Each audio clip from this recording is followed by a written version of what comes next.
It's 2 years now, just over 2 years since Kiera and I ran our first Elephant in the Room event in Swansea. We talked about doing something, and we were going to do we thought about having a sort of an evening to talk about the subject, and then that changed to a day, and then I said to Kiera, look, if we're going to do this, we may as well do it. So we organised a 4-day event in Swansea. And the result of that has been that we're here today, and we've been down to Dorset and done an Elephant in the Room event there. Next year we've got one planned for Bristol and possibly the Isle of Man. That would be nice. But our aim through it all is just to get people talking. That's all we want to do, to get people talking instead of ignoring the elephant in the room. So thank you for coming. It is my privilege to have Kiera coming up to speak and to be introducing her. We have learnt so much together, and I think it works well. I think so. I didn't see what she did then. I can't. So yeah, Kiera has been a soul midwife for a few years now, and she's going to tell you what that is all about. So, Kiera Jones, thank you.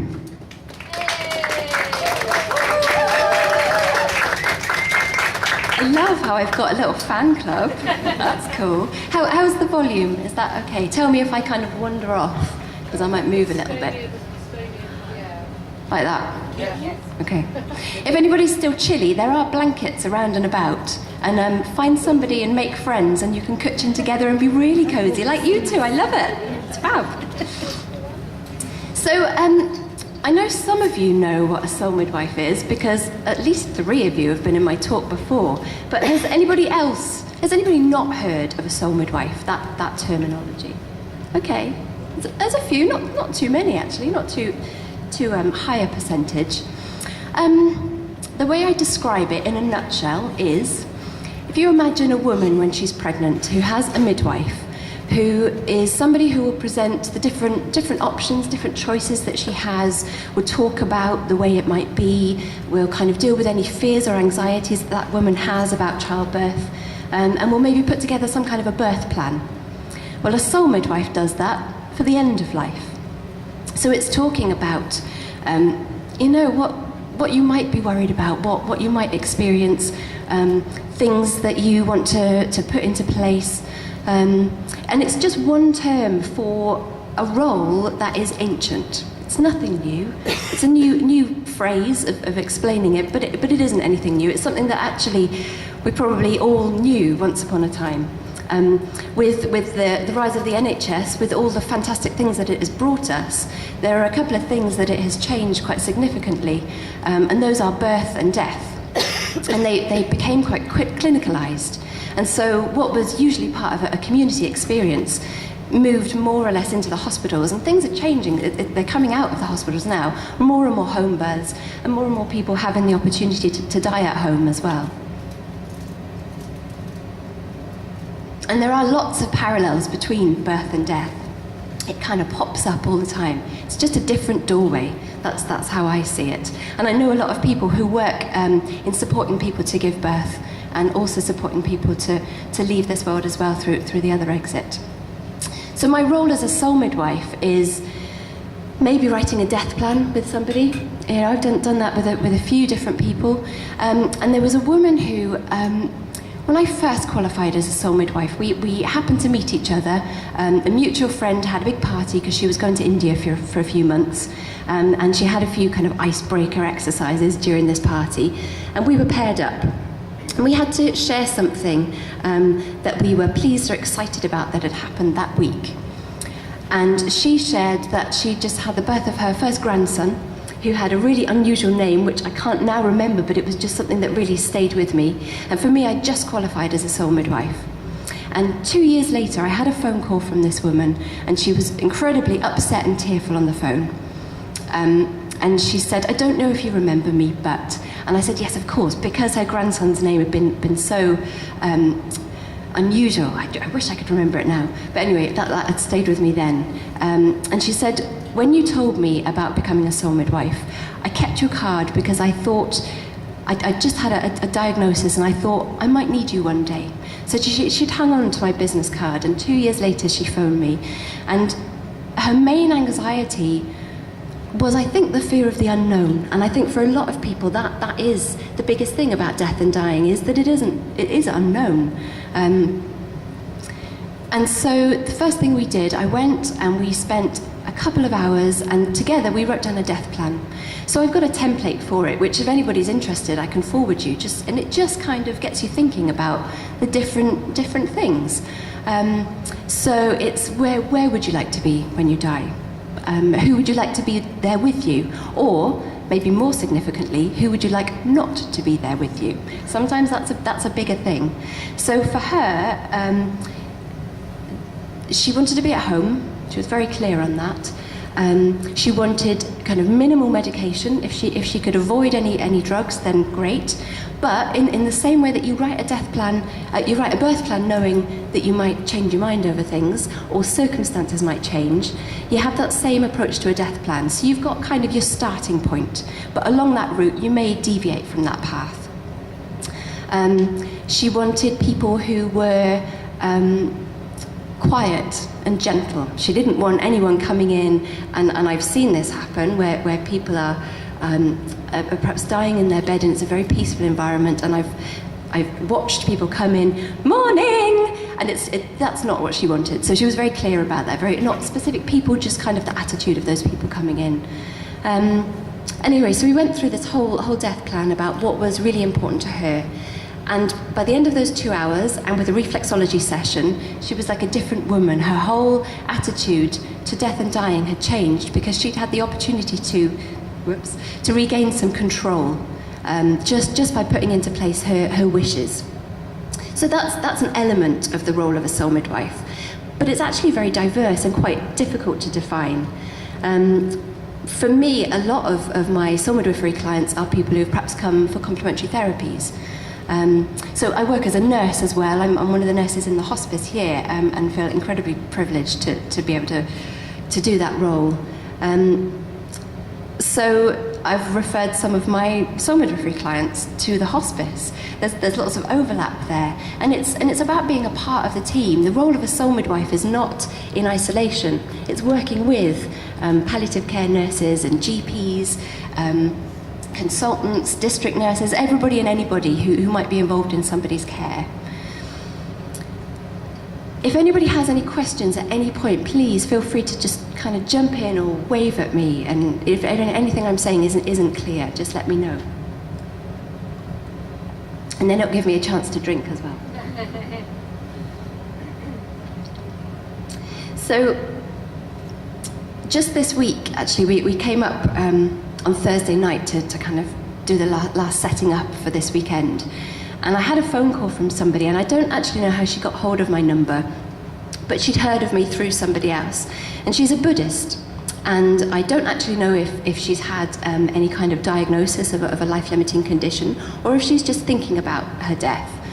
But in her Buddhist group, they had a discussion, and their belief is that after they die, they don't want to be moved or kind of put into a mortuary for 3 days. They want to be in that place where they died, as far as is practicable, for 3 days and 4 mornings.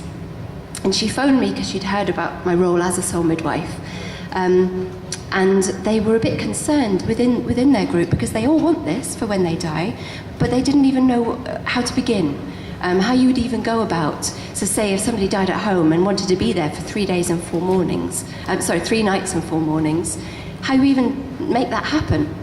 And actually that's something that I've been able to support somebody in doing in the past.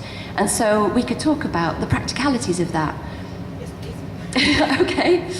So there was somebody who got in touch with me, and I said, yes, absolutely, I can support you with that. And I came off the phone, and at the time I thought, right, Okay, where do we go from here? The Natural Death Handbook, a fantastic reference tool. That is where I started. So it's practical things like thinking about the time of year and whether you've got heating or whether it's quite hot weather. So if you've got heating on, first thing you want to do is knock that heating off. If that person's going to stay in an upstairs room, to make sure that the room below isn't heated, because obviously the heat's going to rise.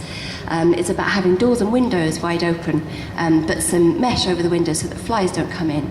And ice packs, fundamentally, and a team of people to kind of hold that vigil. So that's, the kind of practical side of it. It's about changing the ice packs and keeping on top of that element, yeah? Some people were telling me that they were doing that and they were very worried that the ice packs would make the skin go black and round. I don't know if you've heard of that worry or whether that was a practical reality. Okay, so I don't know if everybody heard about that, but a worry that was expressed was about maybe the ice packs changing causing some discoloration to the skin. We didn't use it directly on the skin, so it wasn't an issue. So for this particular person, they already had their burial plot sorted in a piece of land that was mutually owned, and they had a Volvo estate. So all we were doing then was keeping that person at home for those 3 days, and then he was going to go in the back of his Volvo over to where he had his burial plot to be buried there, and so had a team of people. So the ice packs bit wasn't an issue because it wasn't directly on the skin. It's like a blanket instead of an electric blanket heating it. Yeah. So there are blankets that you can use to cool the body then, and we actually have one in the hospice so that if somebody wanted that, we can use that here. So it can be very, very practical, nitty-gritty stuff. Something that was easy to get hold of. Yeah, I think so. Yeah, Kath ordered it. Yeah. But it can be really diverse. So the role of a sole midwife is kind of what that individual wants, and just being that point of contact, whether it's just somebody on the end of a phone or whatever. And you don't have to be facing a terminal diagnosis to benefit from a sole midwife. Anybody can. Anybody can start thinking about it at any point. And that is what this whole event is about, is encouraging people to think about it and talk about it.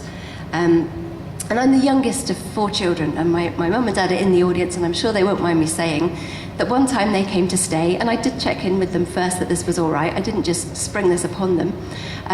Mum and dad and Jim and myself got together with a bottle of wine and a death plan each, and we talked about it, and we went through all the different elements of that. Best way to do it, isn't it, with a bottle of wine?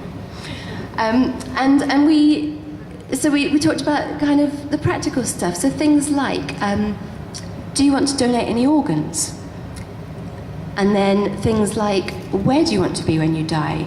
And how do those things, do they conflict, or does that work together? So if you die in hospital, there is more that you can do with donating organs than if you die at home, for example. So when you're dying at home, the things that a lot of the organs are not going to be usable. So it's things like your corneas and your long bones. So it's just kind of the practical stuff that if you didn't stop and think about it, why would you think about it and know about it? And with supporting people who in particular who are dying at home, but some of my role is going out to various hospices. So for example, I went to the hospice in Llanelli, and again it was somebody I think I've maybe briefly met, but we had a mutual contact, and she phoned because she was concerned her dad was dying and he was really anxious, and they were all anxious, and she contacted me because she didn't really know what to do. So I turned up not really knowing what to expect. And I don't know if any of you have been in the rooms in the hospice there, but they're not huge rooms, but there were about 12 people in that room, and there was a man lying in the bed, not really conscious, and the anxiety in that space was palpable. I walked in and it was like it hit me like a wall of emotion. And so everybody kind of looked at me and acknowledged me, but nobody said who they were. And they all kind of turned back and were just watching him, kind of breathing with him. And this level of anxiety was kind of up here. So I put my bag and my coat down. I'm kind of thinking, right, how am I going to handle this then? And then somebody introduced me and said, this is Edward, for want of a better name. So that was kind of my way in. And I just stood and I held his feet really gently and just, I used different complementary therapies, but I just sent Reiki out to the room. I just sent love out to the room. And within maybe half an hour, somehow that anxiety just gently subsided. And it was as though it was being passed between the people in that space. That energy was kind of feeding between everybody. And it just gradually ebbed away. And a couple of people went and made a cup of tea, somebody sorted out a takeaway, and then by the time I left, maybe 3 hours later, they were sat around and they were laughing, they were sharing memories, and it was like the whole experience had just changed for everybody. And that was a really powerful way of knowing how a soul midwife can help, can be a part of that team. Yeah, in a nutshell. But that's just one example. For somebody else then, her main concern was about her dogs. She was really anxious about what was going to happen. She lived on her own, didn't have any family, had these 2 beautiful dogs, and throughout her treatment, she was having chemotherapy and then radiotherapy, I would go and I'd do a sound bath. Now, if you don't know what a sound bath is, you've got an opportunity twice today and twice tomorrow to come and experience it, so book yourselves in. But it's using different instruments, Tibetan singing bowls or crystal singing bowls, and drums and gongs, to aid relaxation. That's the biggest thing. And she described it as kind of a cheat meditation, because as soon as it began, she was in that space and she struggled with actually meditating, but for her it was like that was her way in. So for every week for maybe 6 months, I would go and I'd give her a sound bath, and because it was in her home, her dogs would have it too. And they loved it. They would line themselves up. One of them, Bella, would just kind of get into position. Yeah, I'm ready. As soon as I came in the door, she'd come and say hello, and then she'd get in position. So this lady's main concern was what was going to happen to her 2 dogs. So it was about finding a way of easing that anxiety, finding a plan, putting it in writing, making sure that would happen then, if and when the time comes. She's fit and well now. She's come through her treatment and she's really well, really healthy. But having put that plan in place, that's now sorted. So she can kind of put that to the back of her mind. And I talk about it sometimes as kind of like the anxiety about death and dying can be like something sat on your shoulder. And the more you try and push it away, it never eliminates it. It's always there kind of feeding in to your living. And so by bringing it into focus, which is what we're doing this weekend or weekend, actually it can reduce the anxiety of it and make it something more manageable, and something you can deal with, so that then you can actually put it aside and get on with enjoying life. And I know a lot of people have really experienced that. Any questions that anybody would like to ask? Or any comments you'd like to make? It's not compulsory. Could you tell us a bit about the practical realities of when someone dies and you need to get a certificate? Yeah, I mean, in a nutshell, there are only 2 legal responsibilities when somebody dies. One is that the death must be certified, be verified and then certified, so that you have that certificate. And the other, that the person's body is disposed of legally. Beyond that, it's pretty flexible. And lots of people are under false impressions. So things like, people have said to me, but surely it's not legal to not have an undertaker. Yeah, it is. You don't need one. Lots of people do, because it can make life a lot easier in a lot of ways. So for the gentleman that I talked about earlier, where his plan was 3 days at home, then in his Volvo to where he was being buried, the way it fell, it happened over a holiday period. So it was, in the end, his body did go into a mortuary.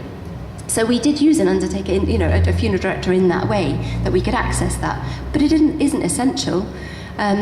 So really, kind of the sky's the limit in how you would like things to be.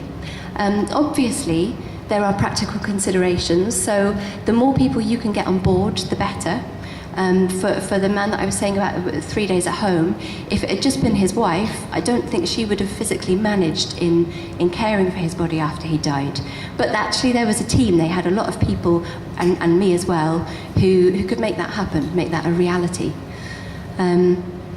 And I think support is a really important part of it. So where historically a community would be part of that. I know Jim talked about remembering as he was growing up, when somebody died in their village, his mum would go around and she would help that family in laying that person out, in seeing to the practical side of that. And I think we're sort of relearning those skills. Yeah. Can I just add, in terms of keeping the body, I looked after my partner's mother, that she, because the funeral couldn't be for 10 days, she was taken away and embalmed, but then returned to the house, and she stayed in the house with no ice packs or anything for those 10 days. So yes, I mean, embalming would change that. So I mean, he didn't want to be embalmed, so it was about the practical element of kind of keeping his body cool. But even 10 days, it was no problem at home until she went to her grave site. Lovely. Thank you. Okay. So as I say, if anybody is interested in kind of seeing a death plan template, I can email that to you. I mean, there's lots on the internet as well if you want to kind of take that route and look at things. The Natural Death Society is a fantastic resource. They've got a website as well as the book. Yeah. Very, very helpful. Kind of all your questions answered almost.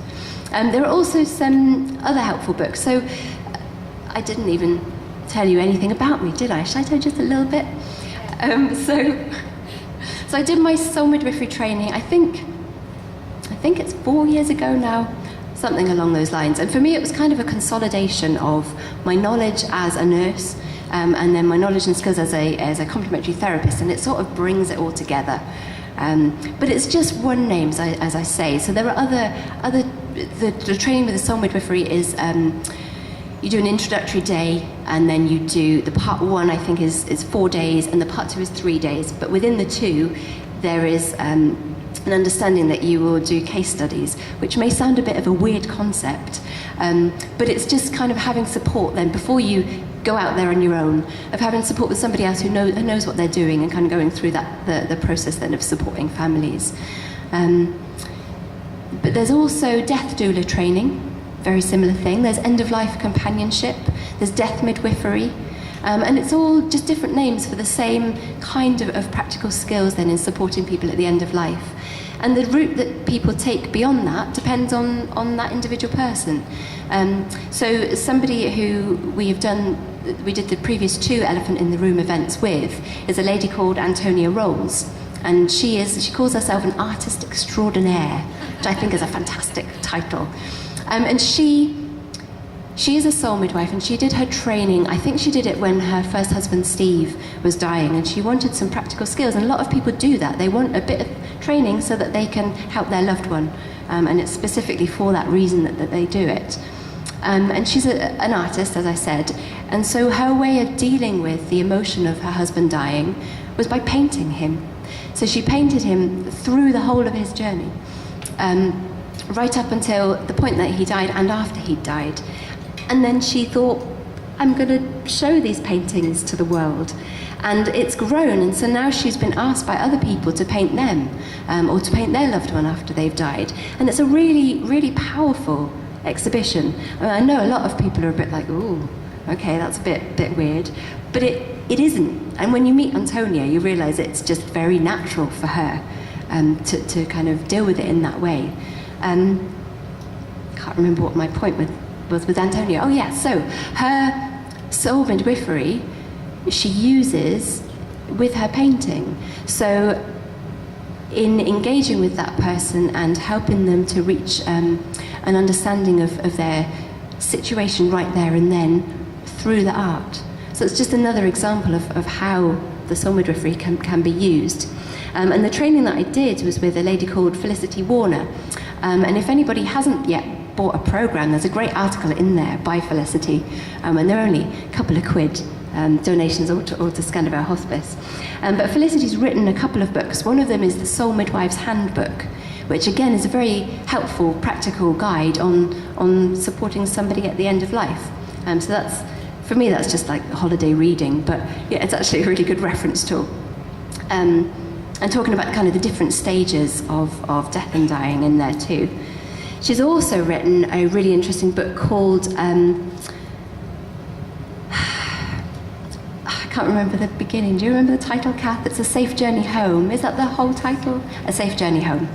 And it's talking about different experiences. And I actually read that when I remember reading some of it, sat in a train station somewhere with tears kind of rolling down my cheeks. But it's a really, really beautifully written book with lots of examples of people that she's had the privilege of being with.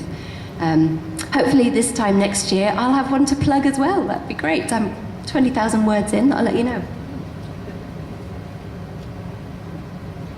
One other good book that I would recommend, if you're so inclined, about bringing the focus onto living. So I know Idris was talking about living with dignity. Is The Top 5 Regrets of the Dying. I don't know if anybody has had the chance to read that. But for me, it kind of helps you to focus on what's really important in life. And we've got a set of blackboards in the hospice for this weekend on the first floor. So go on up in the lift or the stairs and you can see them. And it's just a set of 4 big blackboards, and on the top it says, "Before I die, ... And people have already started filling in the things that they would like to do before they die. And it can be something fairly grand, like I think somebody has put to see a volcano.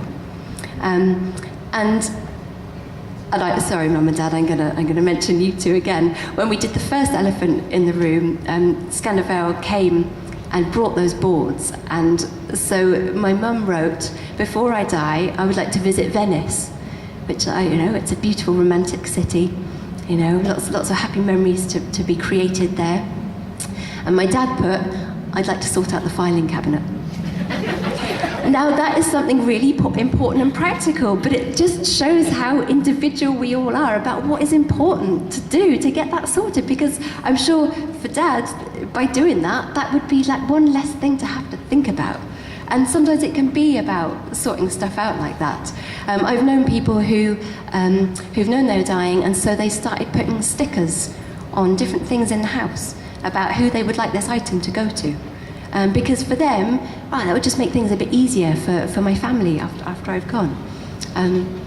Yeah. So with the top 5 regrets of the dying, do you want to know some of them? Shall I share? So this is written by a woman called Bronnie Ware, who I think she was in New Zealand, and she was working a kind of hospice at home role, but she was a live-in carer, so it was really quite intense. She was 24 hours a day with the people that she was with. And she worked with lots of different people, and she found that there were 5 main regrets that they expressed. So because she was in that quite intense relationship, they were very open and honest with her and expressed the things that were really bothering them. So she narrowed it down into the top 5 regrets. So the first one is, "I wish I'd had the courage to live a life true to myself and not the life others expected of me." I think that's a really key one. That's not an easy one. These are not necessarily easy things to rectify in our lives here and now. But she was finding, and Jim talks about this as well, that when he was growing up, he was a bit of a naughty boy at school. He was a bit of a troublemaker, a bit of a class clown. And his older brother, was very serious and studious and got on with his work. And his mum and dad would often say to him, "Why can't you be more like Graham? Why can't you be more like your brother?" And he could have felt like, I need to kind of take that path. And Graham kind of, he studied and he went to university and he became a headmaster, and then had this role of teaching headmasters. And Jim was a little bit like, "Nah, not interested." He went to college, and then one day received a letter saying, it would have been nice if you'd let us know that you'd left. He hadn't. He just didn't turn up. So Jim took a very different route, and then kind of went down the musicianship route, but he could very easily have felt pressure to conform and follow the route that his parents had wished of him. I think in later years they realised that actually he'd taken exactly the right path for him at that time. But yeah, something that's worth kind of thinking about, I think, for our individual lives. Regret 2, I wish I hadn't worked so hard. I don't think anybody has had a regret of I wish I'd worked harder as they're facing their mortality. With Bronnie, it was mainly men that she was talking about in this instance, in particular men who had kind of focused on bringing in the money to pay for the bills and food and whatever. But I think this could just as easily apply to a lot of women too. I don't think it's gender specific at all. And men who realised that they'd spent all of their time at work and then their children had grown up and they'd missed it. So it's about living in that moment.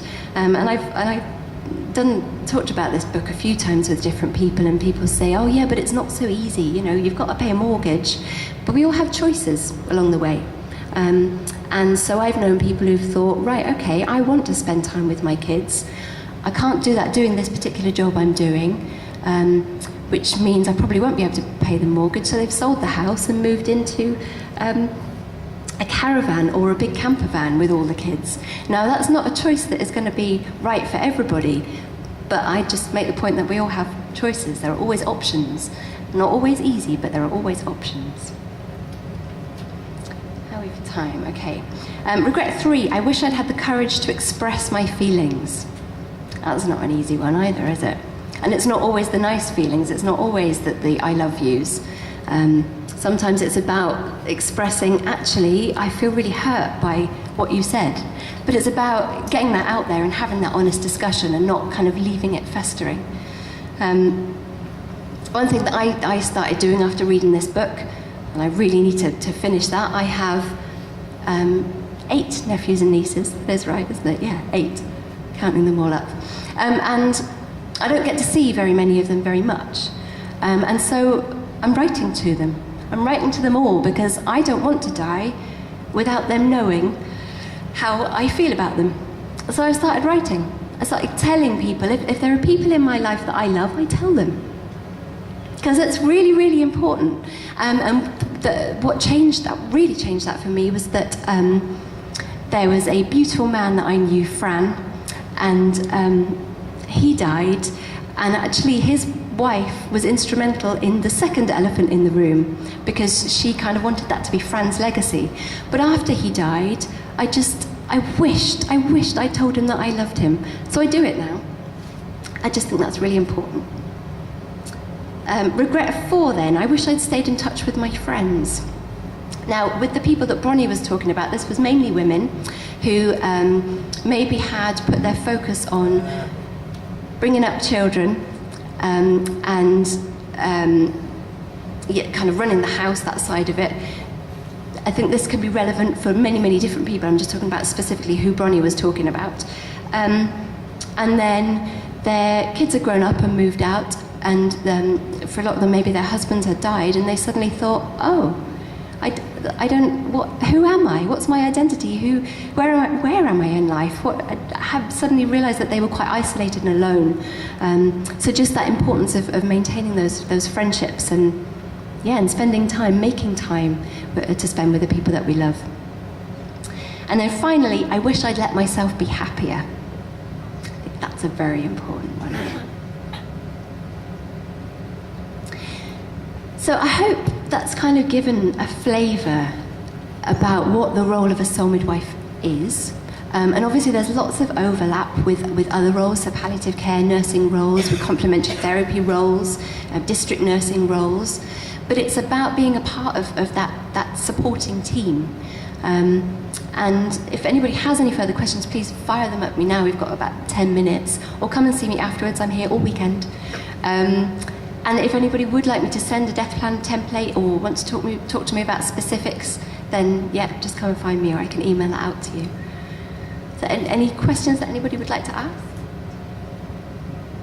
What are the areas that you cover, Kiera? What areas that I cover? I live in Swansea, but I guess I've covered into Ceredigion, and for one special person I went all the way down to Hampshire, but that's unusual. I wouldn't normally do that. But there are I think there's about 600 soul midwives now.